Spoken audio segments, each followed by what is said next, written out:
Hey boys and girls, my name's Tom Suozzi. I'm the congressman from this area, and I've been asked to read a children's book to you. And it's going to take about 15 minutes. This is one of my favorite books, children's books ever. It's called Children of the Forest. My wife was a school teacher. She picked it out for me for our kids. And when I was the mayor of Glen Cove and the county executive of Nassau County, I used to read it to different school children at different schools throughout Glen Cove and Nassau County. So I'm happy to share this with all of you now. And again, it'll take about 15 minutes. So this is Children of the Forest by Elsa Beskow, B-E-S-K-O-W. I gotta wear my glasses because it's a very small book. Deep in the forest, under the curling roots of an old pine tree, was a small house. Warm and dry in winter, cool and airy in the summer, it was the home of one of the forest people. He lived there with his wife and 4 children, Tom, Harriet, Sam, and Daisy. Wild strawberries and mushrooms grew by their door, and they had all the pots, pans, chairs, beds, tables, knives, forks, and spoons they could possibly need. Sheltered under the pine tree branches, they hardly felt the autumn gales, and if it rained, the children crept under a giant toadstool to keep dry. And these are the pictures that are here. This is the kids under the toadstool when it's raining. And this is the house with everybody there. You can see all the different kids. The little one is Daisy. Okay. So let's go to the next page. All the children wore red and white spotted caps. If strangers came into the forest, they curled up still as stone, for all the world like 4 red and white spotted mushrooms. But most of the time, they were perfectly safe. Then they played at hide and seek with squirrels who lived upstairs in the tree. Squirrels are scatty, thoughtless creatures, and sometimes they forgot what game they were playing, and then the children could catch them. Mostly they were kind-hearted, and often they remembered to bring Harriet a nut or two from their store. And this is a picture of the squirrels. You can see Harriet up there with the squirrel and the other kids, and they're playing hide and seek. And here's a picture of them with their caps on, looking like mushrooms and being still when people came around. On summer evenings, the children went down to the pool to see their friends, the frogs. Buffo, who was big and fat and kind, was especially fond of little Daisy, and he would always listen to her troubles. Here's a picture with Daisy with Buffo. Renata, shouted Harriet, come and tell us how many insects you've caught. Renata the bat pretended to be very angry at being disturbed, but secretly she liked playing with the children. Sometimes she would even give Harriet a ride as long as she promised to hold on tight. Oh, so Harriet's riding on the back of the bat, and the kids are playing down by the pond and some frogs there. Here's a picture just playing with the frogs.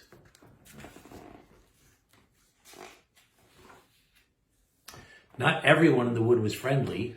Vera the viper once lay in wait for the children as they played under the pine tree.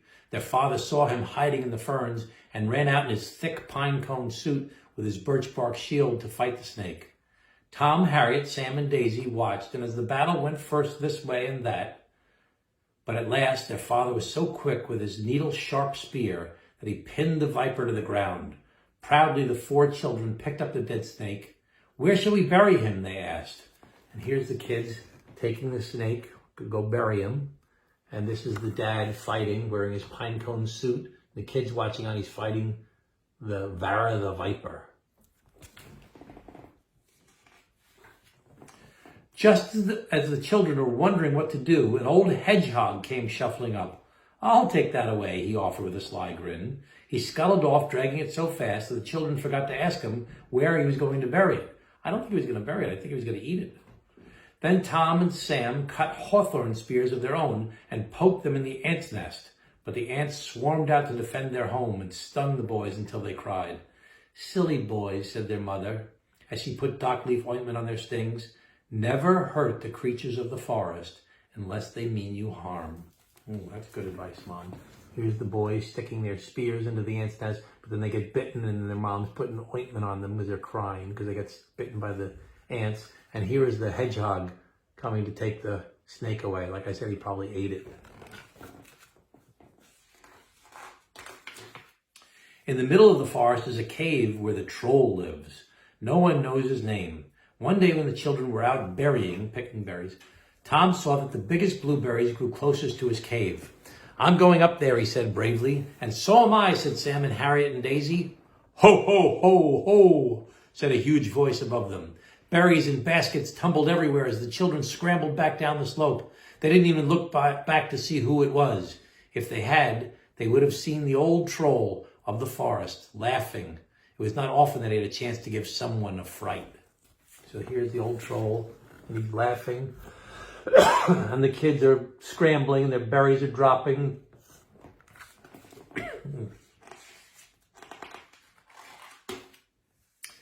Soon they were in the middle of the harvest time, and everyone had to do their share.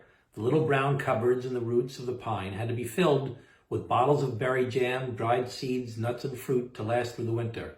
The children's father showed them how to recognize the little pearly white button mushrooms, which would make delicious pies and pudding when the snow was thick on the ground. Sam did not want to listen and sat playing with his apple pip, but his father was very angry. Sam, if you make a mistake, we may all die. You must never pick a mushroom unless you know it's good to eat. Oh boy. So here's the dad. He's yelling and Sam's upset over here. And here's everybody picking up berries and cutting down mushrooms and storing them for the winter. Everyone's hands were sticky with berry juice, and the house was full of the smell of newly picked mushrooms. Harvesting was over, but there was still a lot of work to do. The fruits must be cleaned and polished, for one rotten berry could spoil the whole crop.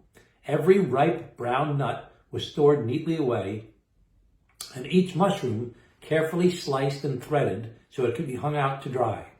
The children picked cotton grass and combed it smooth so their mother could spin it into silky thread. Then she would weave it into rugs or knit pretty creamy white sweaters for the winter. That's nice. So here's everybody working, getting the nuts and berries ready. And here's getting all the cotton. The mom combs it out and makes it into silky white sweaters. And you can see the mushrooms hanging up on the thread up top here.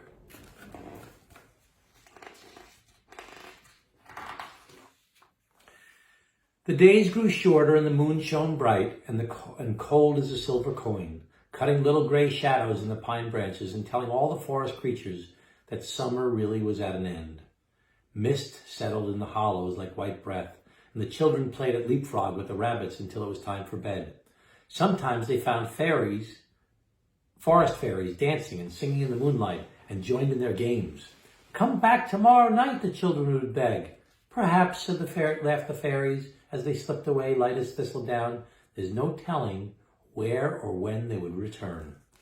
So here's the kids playing with the fairies. Looks like they're doing seesaw or something like that.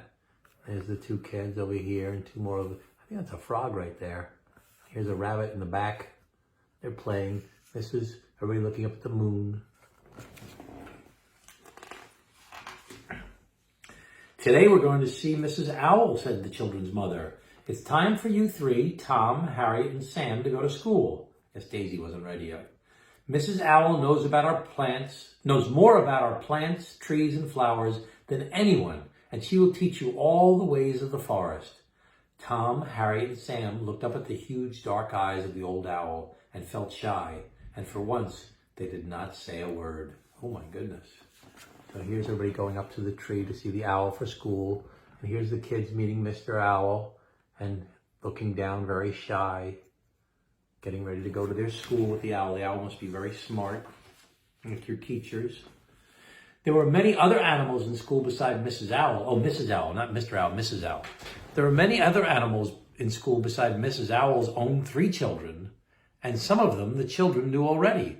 There were 2 cheeky hedgehogs, 2 small frogs who had only just stopped being tadpoles, some of the older squirrels, 5 rather silly rabbits, and lots of small birds.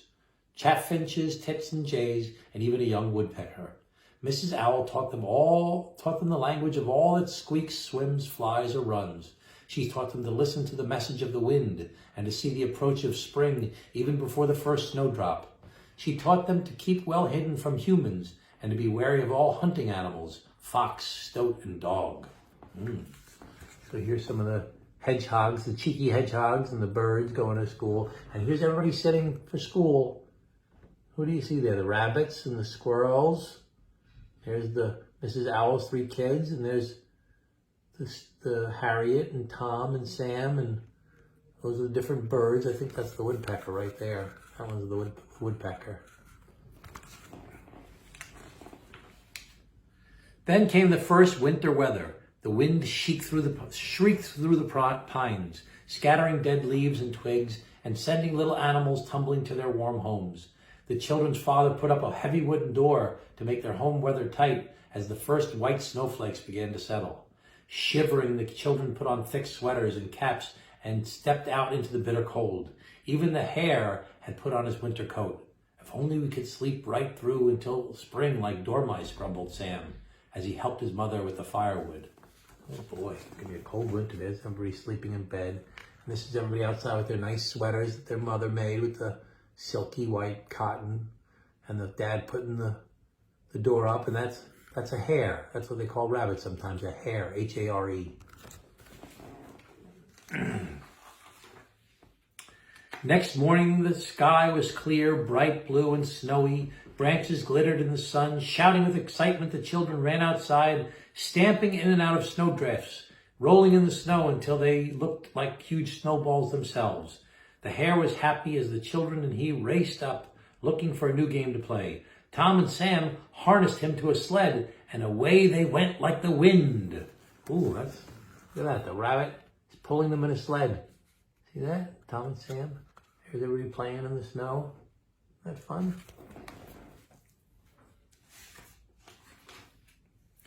Harriet, Daisy, called their father. We must make up a basket of food from our cupboards. It's been so cold that some of our friends may have not had enough to eat. Isn't that nice? Helping the people that didn't have enough to eat.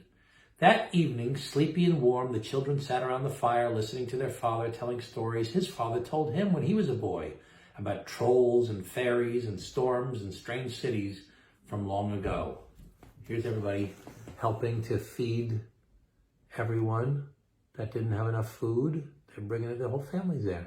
And then here's everybody around the fire, and the dad's telling stories about the old days, the trolls and the fairies and cities from long ago. Winter days, dark and snowy, went by one after another until at last the first warm breeze. Spring was in the air.